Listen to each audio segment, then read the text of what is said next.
I just started the webinar. Let's see if she's in there. Okay. While we're bringing her in, you know Mark King. I know you know Mark King.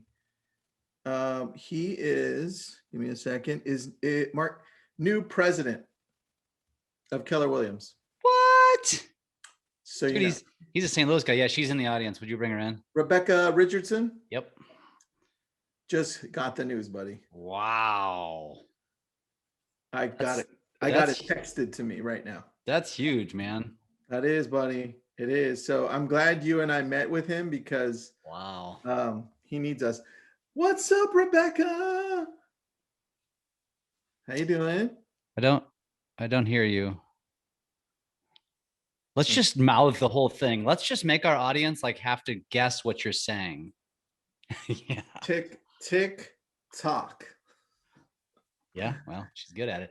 Oh, hey, Tristan, get your Instagram on the side ready to show her grid. All right. Instagram, Rebecca. Do I find her under Rebecca Richardson? Mm-hmm. All right, Rebecca. You'll see it's the cleanest grid you've ever seen. Welcome to those of you on the Zoom side. We're just going to sit here and chit chat for a minute while we get technical difficulties worked out. Yeah, I can't hear you still. But I'm going to say hi to Heather, Kim, Maria, Paul, Robert, Sarah, Sylvia, Wendy, and everybody else here. Thanks for being on. Yes, thanks for being here. You're in for a treat today. I'm excited. A little gem of a guest here today. I remember when you first heard Rebecca, you're like, dude, we got to talk to her. Dude, we need to talk to her. I'm like, oh, I got excited. You got me excited. You got me excited. But I'm also pumped about Mark King, buddy. That's kind of an interesting. Yeah, that's crazy. Right? Did you see the TikTok that I just made? No. You'll have to check that out. Let me check it out right now, buddy. Check it out. I love creating real estate content since I'm not in real estate. I love to make fun of you in TikTok, so I can't wait. Good. Bring it. Let's see here. Okay, she's gonna rejoin us. Is it something on your end, Tristan, since she came in as an attendee? No. I mean, I'll make her a co-host as soon as she jumps in too, but you should be good. Let me see, Jeff. Where'd you go, buddy? So for those of you on the Zoom side, so obviously we're gonna go live here in just a few minutes, but this is an interesting one. So if you are watching this and you're waiting right now, which by the way, pay attention to let her in when she comes back, or make me host. Oh yeah, I'll make you co-host. Hold on. Go look her up on Instagram or TikTok, because that's what we're going to talk about today. What she is doing on both platforms is what really impressed me and why I wanted to talk to her today. Cool. I can hear y'all. Can y'all hear me? Yes. Yes. Touchdown. Fabulous. Hi there. Hey there. It's only a Monday. I mean, hello. Right. Well, welcome. As we're sitting here totally blowing you up, and then we can't get you. And I didn't even get to hear it, man. Oh, we were saying such great things, by the way. So I'm not saying it again. Awesome. Let me share this into Facebook, and then we'll get. All right. Cool. Started. Cool. Have to catch it on the hashtag replay. That's true. Let me see here. All right. We're live. We're live, buddy. Welcome, Drunk on Social, to another episode of Sip on Social, where we're bringing a pretty cool guest today. I just met her like a few weeks ago, purely because she commented on a post. I did what any normal person does and goes and stalks them. And I found some really badass stuff on the back end. I mentioned it in my post over the weekend. Have you ever seen a perfect grid on Instagram? If you don't know what that means, we're going to show it to you. Have you ever seen somebody, and I know you've seen this, you're going to say yes to this one, but there's not many of them, who have created a TikTok strategy 100%, well, close to 100%, around just business, just mortgage, no less, which is like the most boring content in the world. But she's making a hell of a deal out of it and making a hell of a business out of it. Also, she runs her own targeting ads. Rebecca, Tristan, Rebecca, welcome to Drunk on Social. What's up, Hello. Rebecca? Hello. So why don't you tell our audience and Tristan who the hell you are, where you come from, and how long you've been in the business and stuff. Sure. So my name's Rebecca Richardson. I'm based out of Charlotte, North Carolina, that area. I live right outside. I have been a lender for, this is, believe it or not, my 20th year. So insert, joke that I started when I was 12 and all that stuff. But anyway, yes. So I have been in this crazy business for 20 years, and we have a blended family of 6. We have entirely too many dogs and pets, and that's why you will see them sometimes in my feed, because hello, it's 2020, the replay. So don't go a lot of places anymore. So it's all about my pets. And like I said, just primarily based kind of throughout the Southeast. I'm licensed in 15 states. I've added some additional ones primarily because of the engagement that I've gotten on TikTok, and, primarily purchase based, although obviously a lot of refinance business over the last year. How long have you been implementing these strategies that we're going to go deeper on today? Have you been doing this for like 10 years? How long have you been doing it? I wish. No, solidly for a year. Video pretty strongly for about the last 3. You hear that, guys? Basically a year. So if you do some of the things that people like Rebecca are doing, this is where you could go in 1 year. Okay, so I have one question just completely off the cuff. Is your husband like a professional bass fisherman or something like that? Yes, he is. He is going to be this year. Well, actually, next month in about 2 weeks, he's going to be on the first tournament for the National Professional Fishing League. So That's for cool. 11 years, I know we've got quite the content, but or the content material. But for 11 years, he was a high school fishing coach for both of his sons. Yes, there's high school fishing. Yes, you can actually get college scholarships from it.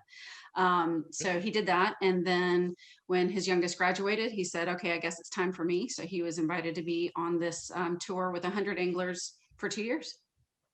So he has a full-time job too, but then this is what he does for his passion. That's and cool. Hopefully some money. That's cool. That's really cool. And I am one of his sponsors, obviously, because hello. And I have never had my logo on a bass boat until this year. So it's always a time for firsts. Wow. That's really cool. That's really cool. Okay, so Tristan, first of all, do you have her grid pulled up? I do. I actually have her TikTok pulled up too. That too. Okay, perfect. All right. I've got both ready to go. So Rebecca, let's start with your just kind of general strategy on just social content in general. So social content in general is, yes, it's primarily, particularly on Instagram, it is primarily business focused. Certainly some personal, because mortgages are a very dry subject. But I want people to understand that this is what I'm an expert in. I love answering questions. So that's why TikTok, and then obviously carrying that over to Instagram, has been so helpful, because it really lets me know what people want to know about. What I might think is important, they might not care about. So I try to make sure that I'm making good content to answer those questions, to fill some of that void, just kind of some of that educational and knowledge void. From a strategy standpoint for my perfect grid, I did start doing that probably maybe in the spring, summer. I'm trying to remember. But being a banker, I tend to be a pretty organized person. I like things that are orderly and organized and things like that. And I decided that I wanted it to look like this, because when people were coming to my feed, I wanted them to see very clearly some of the things that they wanted to see. That's why I do the carousels where it's saying qualifying with child support, tips to increase credit score, things like that. Because then that's very directly speaking to a question that somebody might have. And then the videos are obviously for their algorithm portion, and then some of the more personal stuff, just so they know that I'm a real human with real life. And yes, I've got too many pets and children and all of that. The other thing is when we talked, I guess it was about 2 weeks ago, is it helps me because part of what I think my advantage is just by nature, I'm consistent as hell. So if I say that on Monday, I'm going to do my carousel, on Monday, I'm going to do my carousel, on Tuesday, I'm going to do a personal picture. And because I know what my content is going to be, it's helped me to not have some of that kind of paralysis by analysis of, oh gosh, what do I post today? Well, I know what I'm going to post today. I just need to come up with the content. And then that comes into the conversation of batch creating content and things like that, just for saving time. I love that. So it shows differently on the computer than it does my cell phone. Because on my cell phone, and it still shows. And what we mean by the grid is that you'll notice that she is strategizing her posts so that the quotes or the the Reviews. pictures Yeah. are down one line. Then all of the personals down another line. Then all of the videos and reels and TikToks are down another line. That takes neurotic consistency. I And just like to think about it. I'm a little bit more personal about it, Jeff. I mean, I'm a little bit more positive about it, Jeff. I don't say neurotic, but I use the word neurotic as a compliment. I describe myself that way all the time. Only successful people have neurotic tendencies, in my opinion. right. But well, and maybe a few killers. But in all seriousness, like you have to literally like it. For me, I'll see a squirrel and be like, "Ooh, I got an idea!" Like I just did a TikTok just because something happened today, Sure. and it didn't throw me off because that's how I roll. I just bam and I throw it out there. But you're like, nope. I've got to do these next two first, then I got to go back to my video. So when you're scheduling content, I think this is important for our audience to listen to because you are so consistent. What does that look like? Are you posting every single day? Pretty much. I should be, and a goal is to like in my ideal world, I would sit down once a month and I would have my whole grid planned out and I would have it all shot and I would have all the captions and all the optimized hashtags and all that ready to go in, Facebook's scheduler and then or later, but I don't. I schedule out the reviews because I'll sit and do all my reviews kind of in a batch. I mean, I think I have them scheduled out till March. Just because I had a backlog of reviews and I can sit and turn those out of Canva and have it done. The carousels I do tie to because there's a company that I work with that I have them do 4 produced videos for me a month.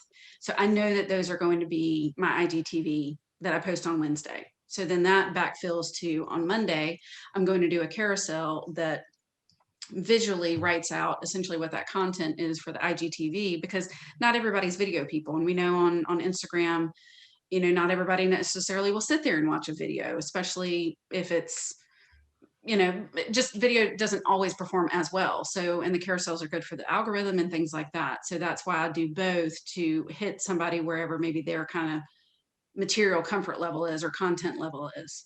Yeah, makes sense. I like that. And then do you actually take the time to plan ahead, or you have a notebook that you have like, oh, that's a good idea and I'm going to use that as do you have something that you carry around? Is it digital? What does that look like? So I like to use Google Notes. So I have a Google Notes. I'm doing a series on the ABCs of mortgage. So I wrote out, which each of those content or what each of those words would be. I'll have different ideas of, oh gosh, I should do this as an idea. So I have that in Google Notes. And then when I'm in TikTok, a lot of times that's where a lot of my ideas will come is if it's a particular sound or just an idea that I have, I'll shoot just a few snippets of video, not me actually doing the video. A lot of times it's me walking around the house or the dogs or, whatever. And then save that idea and that song together or that sound together. So then I can come back to it and I'm not trying to hunt and try to find what that original idea looked like. So you just mentioned sounds, and I hear this a lot from TikTokers like Nate Fain. I know you know him well. Do you find your content based on the sound? Do you find like how do you seek and find that stuff, or are you the kind of person that has the content idea and then goes and finds the sound? I'd say it's both. I mean, sometimes it's a sound and it's just a sound that's trending, or it's an idea that I personally find is funny, and I think, okay, how can I relate that to mortgages? Which obviously takes quite a bit of creativity to jazz it up. But that's part of the challenge for me. And I know that we talked about that too, that's why I think I enjoy the content creation is because that's the right brain creative side that then balances all the left brain side stuff that I'm doing for my day job. So that's one of those things. But then other times that there are ideas that I have, and then either I'll kind of be on the lookout for a sound for it, or it might just be, it doesn't necessarily need a sound because a fair amount of the content that I do is more of, the 15 to 60 second edgy talk. The soundtrack doesn't matter. There's only so many ways you can explain an escrow account. And a lot of times there might not be sort of a TikTok trend that I can tie into that. So you do a lot of business. We've already established this. How in the hell do you find the time? Because you're the kind of person, which is probably why you resonated with me, who does a lot of the stuff yourself, as I do too. And it's always fun to hear what other people have to say as to how in the hell do you make time? Because most people say, no way, I just can't do it. And that's because it is my fun time. It's my downtime. I certainly binge the Netflix, the best Netflix series like anybody else, but a lot of times this is my wind down thing that I like to do is I will sit there and I will edit video, or I will scroll TikTok or whatever. And because it's that creativity that feels fun, it doesn't feel like I've got to sit down and I've got to make my 5 pieces of content. It's not a chore to do. And because of that, then it's not, it doesn't feel as much like work. AKA you enjoy this. Yes, 100%. I love that. I love that. I mean, so, okay. So Tristan, now have you stalked enough to where you now have enough of a feel about who we're talking to here? Yeah, I'm loving it. I have a question.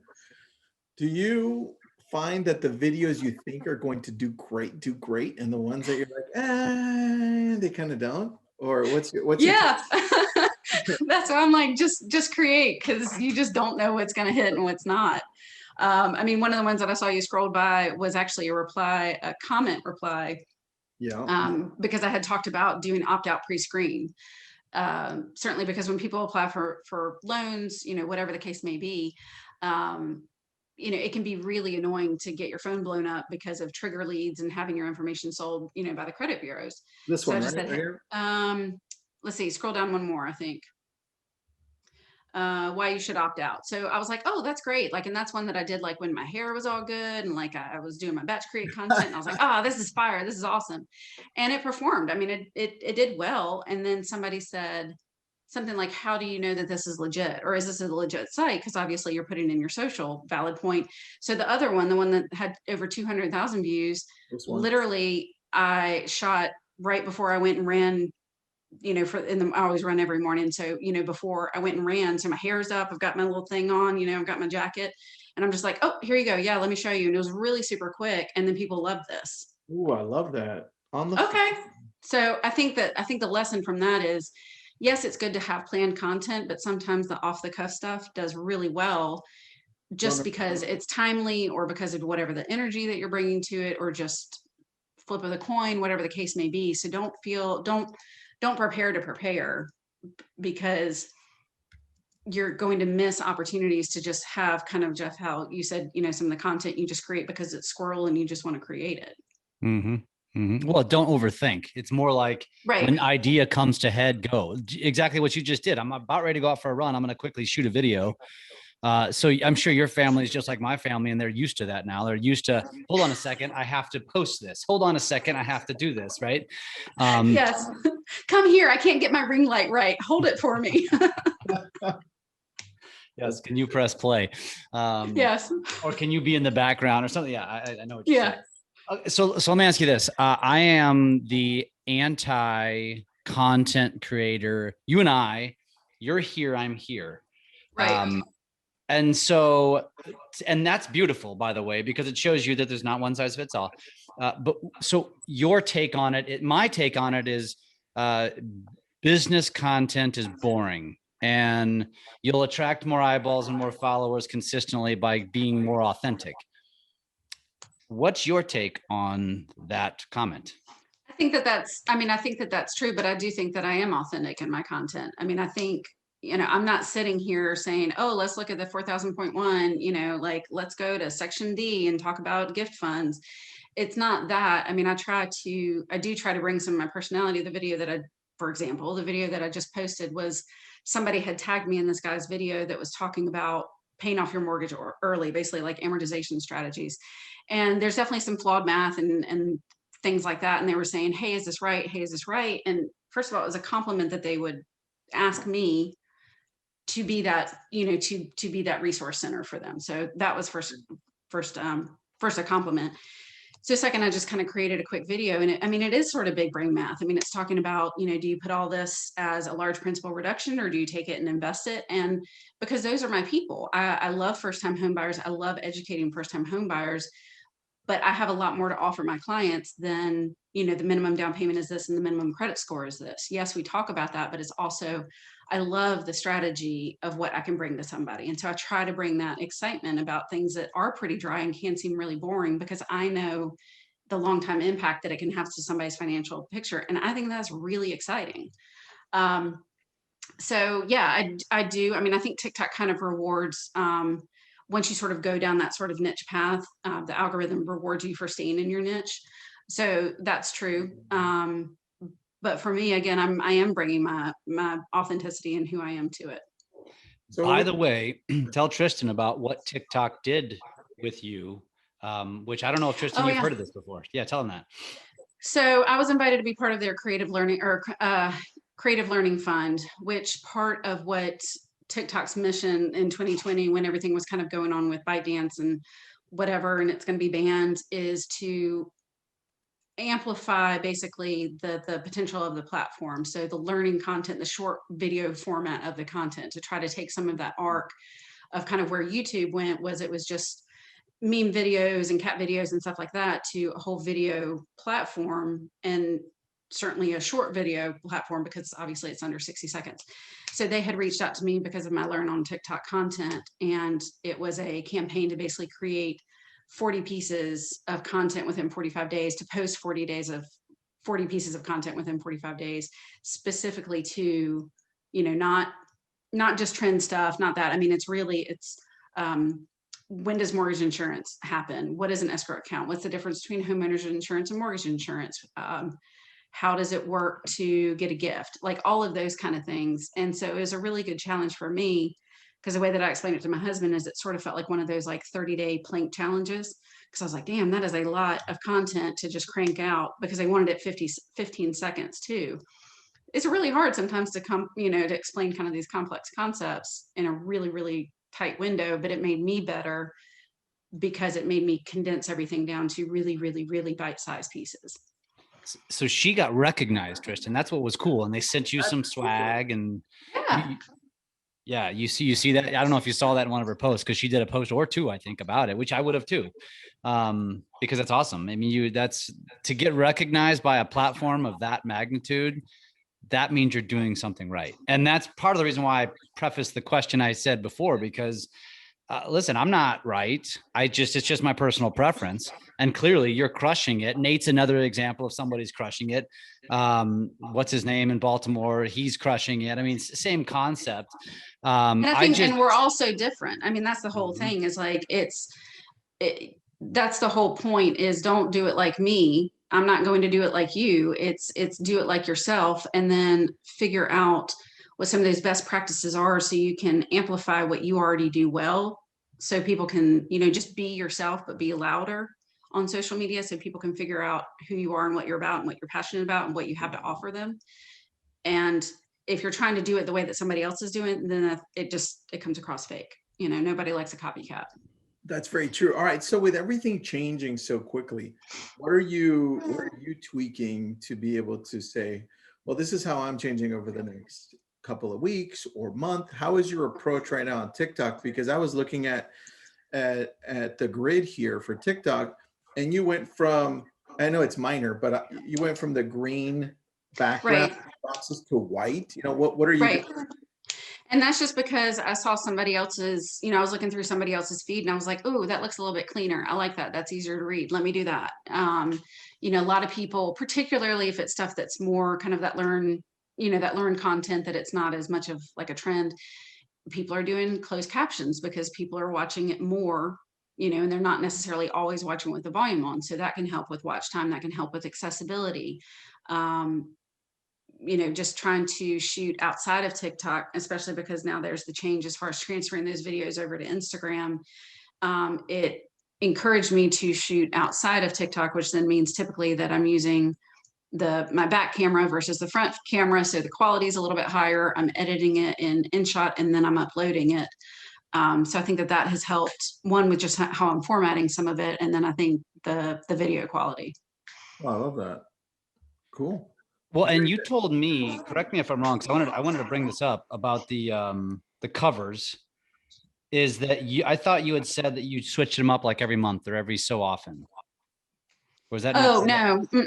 No, I had just tried to, I tried to make it more orderly with the green ones, and then I just switched to the white because I thought that that font was easier to read. Yeah, I like it. Plus, I Thank like you. the switch. So very good. So are you right now focused on TikTok and Instagram primarily? Anything else in the horizon for you? About 6 months, I started posting again on LinkedIn. So that has, that has certainly brought some business and just some, professional connections and things like that. So that has been good. A lot of it I do repurpose for my Facebook business page. Some of it I do put on my personal Facebook, just to remind, my friends on there that yes, I am in mortgages. This is what I'm about. Try to put some of the stuff that's a little bit more kind of humorous, just sort of industry jokes or what it's like to be a buyer in this market or whatever the case may be. So I do play in those other sandboxes, but primarily, like I'd explained to Jeff, TikTok is kind of my content lab. So I sort of try everything out there first, and then I see what performs, and then I'll carry it over. All right. And when you post to LinkedIn, do you post the same thing you're posting to Instagram, or is it slightly different? It pretty much mirrors my Instagram, except I just don't put the personal stuff on there. Very cool. Very cool. On TikTok, you don't. I don't put it on LinkedIn. I mean, I have put some personal stuff on TikTok, but then again, I think the algorithm, and then I think people's mindset a lot of times, like, for example, obviously I have curly hair. There are a couple curly hair content creators that, I love to see some aspects of their life because it's like, oh, cool, she's a mom like me, or whatever the case may be. Yeah. But for the most part, I'm following her because, like, give it to me. Like, what's the best product? Like, how do I do this? How do I make the curls last? So most of the time when it's something that's kind of topical, your community is following you for that topic. I love it. I love it. Well, and you know what I'm noticing, Tristan, I don't know if you noticed this, but like her worst performing video has got like 1,000 views. Like, and that's bad. I mean, rarely do you go beneath 1,000. You're consistently 2, 3, 4,000, and then you spike every once in a while. Right. I mean, that's a testament. And here's what I would say, going back to the conversation about the type of content. This is why TikTok, folks, works, because you cannot duplicate what she's doing with a Facebook live strategy or a Facebook video strategy. Like you will become a graveyard for whatever reason. I don't know why. Maybe it's because we just ramble too much when we talk about the same topics. We just can't condense it to 15, 30, 60 seconds, right? This strategy works on TikTok. Then you can take the content and cross share it, right? Would you agree that is that why you think it's working, because of how it's being? So I think so, because I just think that that's how our brains process things. I mean, particularly if I'm thinking about investment strategy, or if I'm thinking about trying to think some of the content that I follow, personally, beyond the curly hair content, just getting like a little concept, so then that can kind of take root. I mean, I think we all have ADD at this point, right? So, I mean, we're all, it's what's that next thing. So the faster that we can process it, the better we can retain it. And so I think that we are being conditioned that way. And then I think that just as a society, that's just kind of how we operate. That's why I think it fits well. And then too, if somebody does want to go deeper, then they can go to my Instagram or they can go to my YouTube. And then there is a 2 to 3 minute video on, 5 tips for increasing your credit, where I can go into a little bit more depth if that's something that they are interested in. If not, I'm just trying to buy 15 seconds of their attention. So when they think mortgages, they'll know that I know what I'm talking about and I can be a resource. Is kind of the whole point. What would you say your business trajectory, or your growth trajectory, or just production has been in the last couple of years? I think I had this in front of me when we talked, and I don't have it in front of me now, but for example, last year I closed 224 units, which was 69 million and some change. So that was definitely a growth over 2019. Yes, that was absolutely refi business, but my purchase business grew as well. And part of what I've been thankful for is I've also been able to organically grow my geography. And that just creates more opportunity than just, being in kind of the Charlotte and North and South Carolina areas. And that's what we hear from realtors all the time, Tristan, is that because from mortgage, it's easy. You can just get licensed in a state. And if you get deals, you can do Right. them there. From a Right. real estate perspective, there's a lot of referral action happening as a result of Right. TikTok, which is also extremely valuable. So And it's just, I was Go just ahead. going to say, and even just outside of what I personally produce, it's, you know, I've really been able to make some great industry and kind of cross industry connections, which has been very helpful for me on a business standpoint. Either it's, you know, credit education and repair companies, other lenders that are licensed in states that I'm not licensed in, other financial experts that I learn from that also then point business back to me because of my specialty. So that's just, the community has been a really great reward. I love that. I love that. Do you know Color My Credit, Alyssa Glutz? Yeah. Yeah, she's another one who's crushing it. And we've interviewed her. Yes. On TikTok. Yes, Well, I think the world of her. Yeah, She's like, look, this is how it is, and I love her content because it's also from a mortgage, you know, from a mortgage point of view. She knows what it takes to get credit really mortgage ready versus just a pretty score. Mm-hmm. Yeah, she's crushing. Actually, I didn't even know she was, just like people don't realize I'm ever in mortgage because I don't ever talk about it. I didn't know she was mortgage. I thought she was like a credit repair person. Right.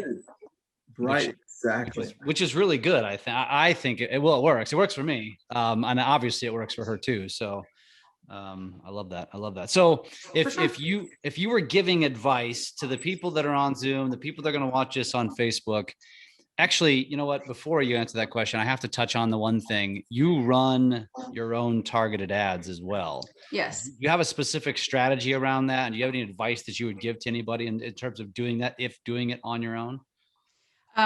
Learn how to do it. It's not boosting ads, because I think that the single best tool that we have through Facebook and Instagram is you can run targeted ads to a database. And so that way you're not doing a shotgun approach. It's not, hey, everybody who's sort of matched some of those criteria, because they are housing ads, they're so limited as far as how we can direct them. But if I can direct them to make sure that my clients for the last, how many years have I been in here? The clients for the last 14 years are seeing my content, and it's the stuff that I post already because that already has some of the performance behind it, or likes or comments or shares or whatever. I use those ads. I'm not boosting them. It's paid ads, but it's paid ads that are only going to those folks who already know, like, and trust me. It's just making sure that I'm showing up in their feed, and I'm not just showing up in their feed. I'm then also showing up sometimes in an article that they're reading or whatever the case may be. So they think that I'm a baller because I'm showing up in a Washington Post article or whatever the case may be. And it's really, really manageable from a cost standpoint. How so? Tell us, give us some specifics on that. I feel like I'm giving you an ad, like an infomercial for $1 a day. But for the most part, it's about, my budget's about $100 a day if I'm running multiple ads. And I'll typically run them for about 30 or 45 days. And then they start, just the repetition of them just starts to get too much. And so people kind of become blind to them. And then I'll just take another, handful of posts that have performed well, and I'll do the same thing again. How much of your business would you attribute to social media? Over 50%. That's a lot. Between social media and Google, when I did my numbers for the past year, it was over 50%. And folks, I'm going to tell you right now, doing over 200 units in the mortgage industry is a top producer. It's like top 10% easy. And we usually use units versus volume because it's obviously different where you are in the country. I would say in real estate terms, that's like probably doing, I don't know, Tristan, what would you say is the top 10% doing, 50 to 100 deals? How many in real estate as an individual? As an individual, yeah, you're probably right about there. Because look, I'm thinking of Catherine Rain. She does 70 to 100. Yeah, you're right. Yeah, that's about right. Yeah. So anybody watching this, are you doing that many deals? Are you in the top 10%? And listen, we cannot preach it enough. And these people are doing it as a result of building a social media brand, and they're all doing it differently. And listen, she just said it. Nate Fain says the exact same thing. He's been on TikTok 1 year. I mean, it's not too late, folks. Like, embrace this crap. And Rebecca, I don't know if anybody else heard what I heard, but I heard you say that TikTok is essentially your content creator app. I mean, yeah, it's also an amazing app for you. It's an amazing platform for you. Yeah. But but it's a creation piece. Like it's forcing you to give good, valuable content in bite-sized pieces, which is what the world needs.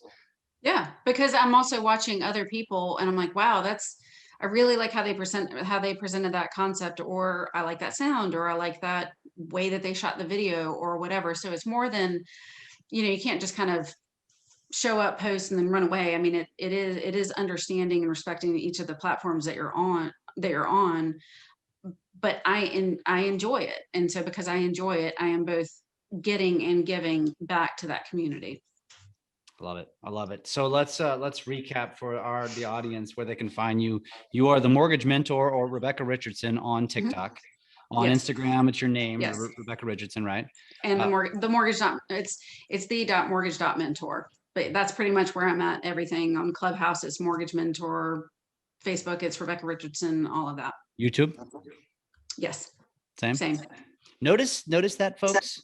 Consistency. I love that. I looked at it. Was easy to find you on TikTok because of it. So great job on that. Thank you. It's awesome. This is awesome. It's been great to get to make your acquaintance, to meet you. Likewise. We're gonna definitely have you back. We're gonna bring you into the crew. Maybe have you be a moderator, share some stuff to the to Drunk on Social. You're doing awesome stuff. We appreciate you. We hope everybody else appreciated you. Go follow her, learn from her, take some notes, emulate her, and maybe you'll close that many deals next year. Thanks so much. Thanks, Rebecca. Thanks, Rebecca. Take care.